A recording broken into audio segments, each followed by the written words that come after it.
You know, I don't suppose there are many things in this world that are indispensable, but this old bird comes about as close to it as you can get for an airplane. It's a KC-135 stratotanker, and it's used for refueling aircraft in flight. Oh, we also use it in SAC for carrying cargo or passengers, and sometimes as an airborne command post.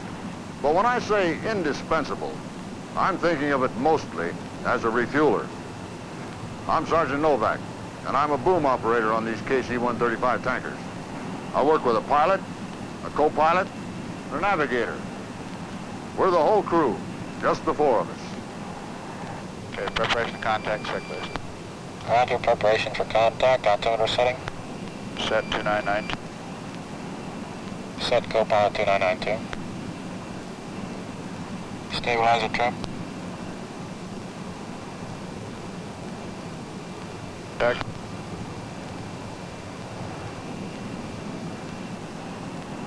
I'm going back now to refuel an F-4C fighter. Come on, I'll show you how we do it.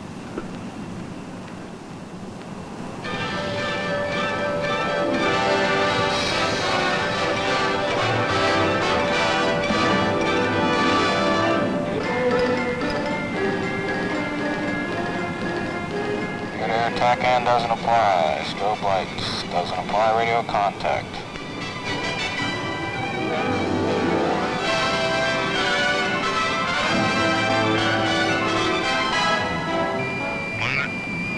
Have receiver at 2 miles.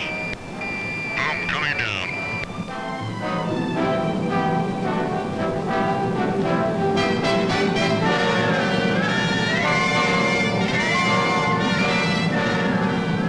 Radio contact. Okay, hose 64, shag 49, do you read?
Like I was saying a while ago, these tankers are almost indispensable for today's air operation.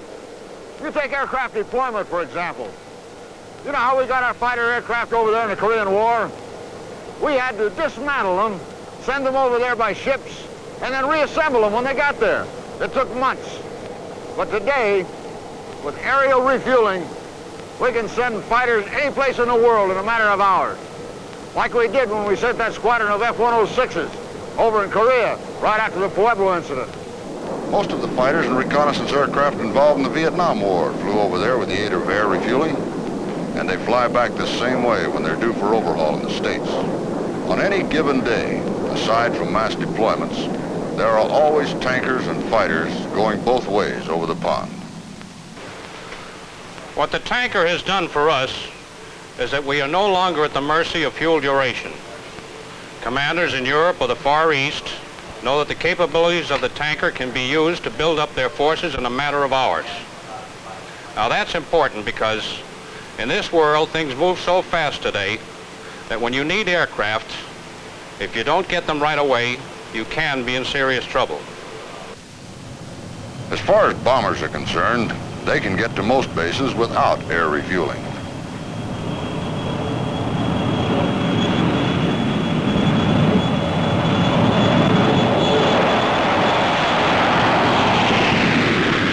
However, with refueling, we give them them unlimited range and save precious time.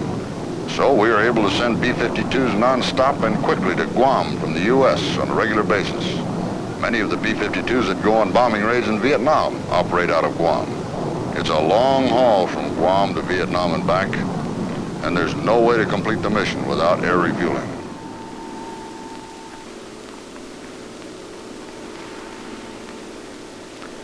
The B-52 and the 135 are designed to work together. They give us our global capability. They can keep up with us well enough to refuel us at our airspeeds and altitudes. They can refuel us at night and in all kinds of weather conditions.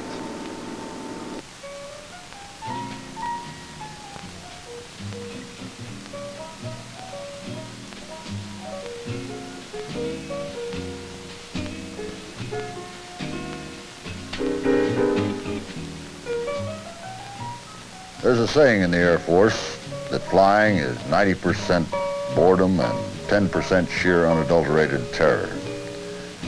Well, ground alert duty is a little less on the terror side and a little more on the boredom side. Well, we've got our work to do, mission planning, things like that. But when we pull alert duty, we're pretty well confined to the alert shack. Of course, we find other things to do. Some guys sleep. Others work crossword puzzles. Me, I like to read. However, there are the more energetic. We have one boomer around here that has so much energy he does all the gardening around the building while he's waiting for the klaxon horn to sound.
This is off dry.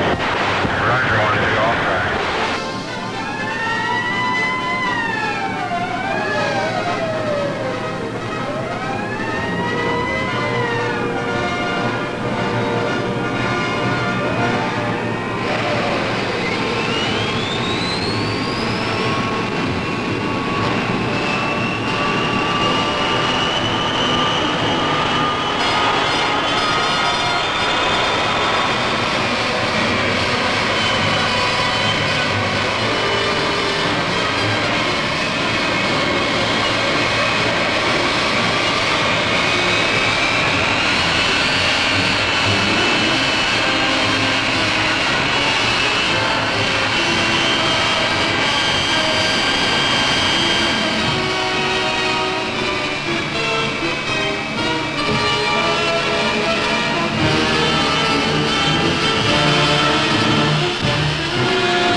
a nuclear war broke out, our bombers and tankers would be off the ground long before they could be hit. The tankers would go along to make sure the bombers had enough fuel to reach their targets and return.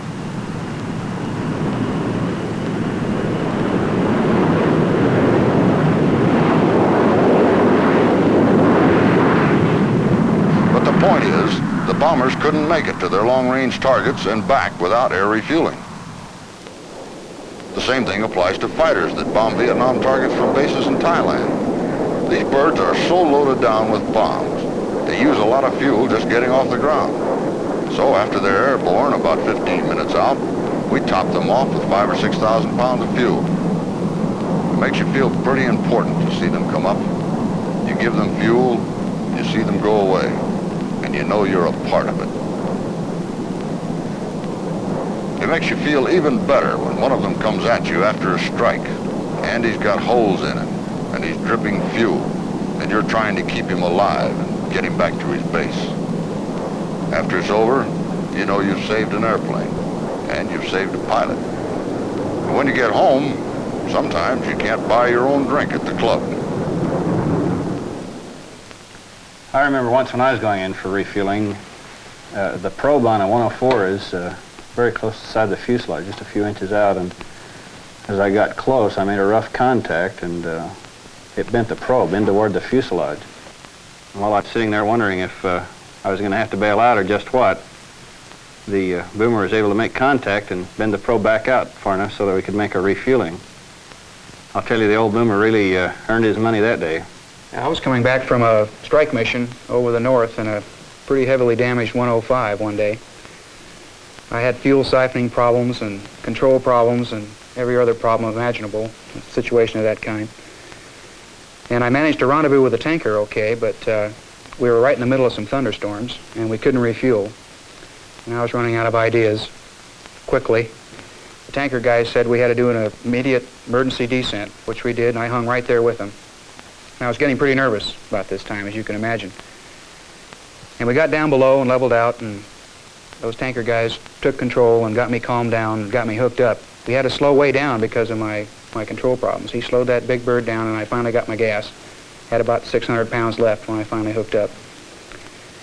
And then he stayed with me all the way back to home plate. And I was really glad he did, because with the fuel siphoning problems I had to make about 5 or 6 hookups in order to make it all the way back. And they really did a fine job for me. I remember one day flying out of U-Bahn, 8th Wing, when General Olds was the commander. Been on a strike mission about 20 miles north of Hanoi, oil depot out there. Everything was going okay. We got the bombs off. We're headed outbound, and number 4, we looked around. He wasn't with us. And he was doing a lot of chattering on the air. He was new head, a little bit excited being up there anyway. And he lost sight of us, and he took off in the wrong direction. We had headed on out east to exit out over the Gulf and come on back. And when we coasted out, he said he had us in sight, so we just continued on to the coast, and we asked for a fuel check, and he had about 4,000 pounds less than the rest of us.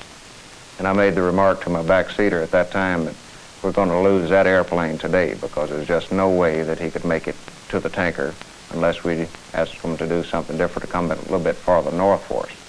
So we got on the radio and started calling, telling them what was going on. And number 4 by this time was getting a little excited. In fact, the pucker string was getting a little bit tighter. And not knowing just where the tanker rendezvous point was, he said he did have a carrier in sight.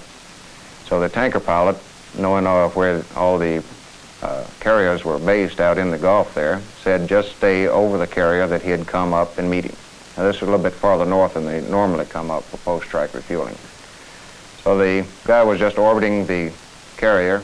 He was getting down to about 1,500 pounds, hurting for fuel now. And the tanker said, I have you in sight, gave him a vector right to the tanker, and he plugged up and had about 1.5 minutes fuel remaining. And if the tanker hadn't come in a lot farther north and known what was going on in the situation there, we would have lost an airplane that day. And that night, number 4 bought that tanker pilot many drinks. He did a great job for him. There have been many, many saves. I run a tanker squadron, and I hear these stories all the time. I'm quite proud of our tanker crews. They're always there listening in on the fighter frequencies. I've never yet heard it said they didn't go after someone when they needed fuel. Getting tired? I want to tell you personally how much I appreciate the job that your tanker people did for the fighters in Vietnam. Without the cooperation and the professional ability demonstrated by these people, I simply couldn't have put the bombs onto the targets. And I know that I speak for every single fighter pilot in all of Southeast Asia, that the appreciation that they have for the tremendous job that the tankers did. And we'll always be grateful for the job that they've done in our support. I'd like to say, General, it's probably a mutual admiration society among the tankers and the fighter crews. I think that the tanker crews are probably more keenly aware than any other group of the tremendous responsibilities that the fighter and recon crews had on their missions over the North. They're keenly proud of their achievements. Their opportunity to serve the fighter pilots was probably one of the finest sources of pride and highlights of their career. Well, I don't think many people really understood the role that the tanker played, and I'd like to just recap a few significant things. On an average mission, our fighters were staggered in about 4 to a tanker, and they took on an average of around 12,000 pounds of fuel. And they had to have this amount of fuel in order to get into the targets with the number of bombs that they were carrying. And as they got into the target area, they had to use AB, and when they used AB, the fuel consumption went up tremendously. And coming back out of the target area, they staged onto the tankers again, and they had to take another 4,000 pounds, and that 4,000 pounds was the amount of fuel that they needed to get home. And without this capability of the tankers, we wouldn't have been able to get into these target systems under the heavy defensive environments that we had to and do the job.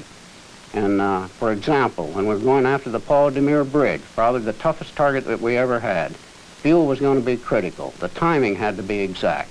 And the professional manner in which the tankers were able to take these people on and stage them off of the tanker and into the target area and recover and take on these added fuel in order to get home, I think was the highest professional standards that's ever been demonstrated between any components within our force. And this relationship of the tanker and the fighter team, in my judgment, have constituted a new domain for tactical operations in the future. As a matter of fact, prior to my departure from Vietnam, I was beginning to use tankers to refuel F-100s to do close air support. And that's a new tactic to come out of this war.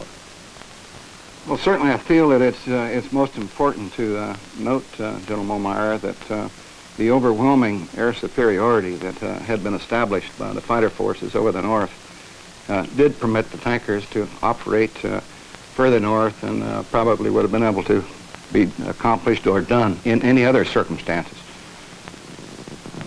Not too many people think of tanker duty as being hazardous, and we don't think much about it ourselves. But I know a boomer that was in a tanker crew that got the Distinguished Flying Cross and the McKay Trophy, and you don't get awards like that just for laying on your belly and pumping gas. Everyone knows what the Distinguished Flying Cross is, but the McKay Trophy is given for the single most outstanding feat of airmanship for the year.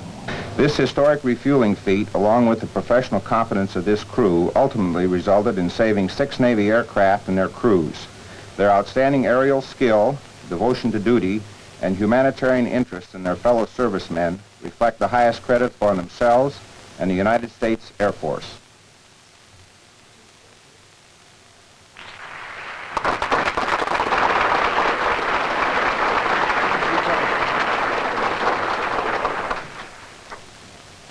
Mr. Secretary, General Lee Wade, once again, it has been demonstrated that you can continue aircraft in flight if they're properly equipped for refueling.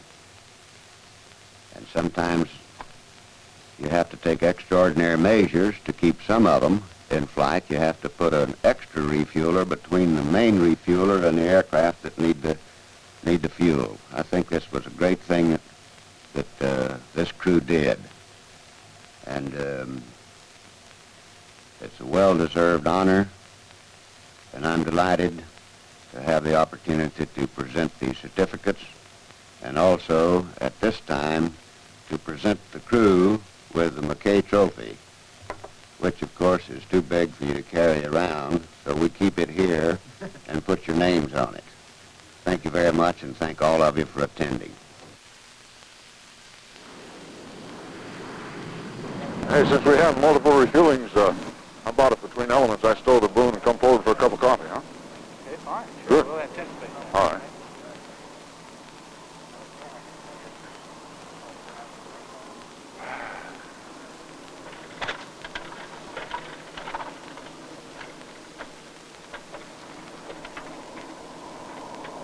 Tanker crews that have been flying together for a while don't do much talking during flight. In fact, if somebody else was looking on, they'd probably think, what's the matter, these guys mad at each other or something? Well, it isn't that, of course. It's just that they've worked together so long that each man seems to know what the other wants, even before he asks for it. Like on one mission, I noticed the navigator was getting a little grouchy. So I gave him a cup of water, and he settled right down. He was thirsty, but he was so busy that he didn't even realize it. That's what I like about tanker duty. You're part of a team. A team the Air Force thinks is indispensable to modern air power. Any way you look at it, I'm glad to be a part of it.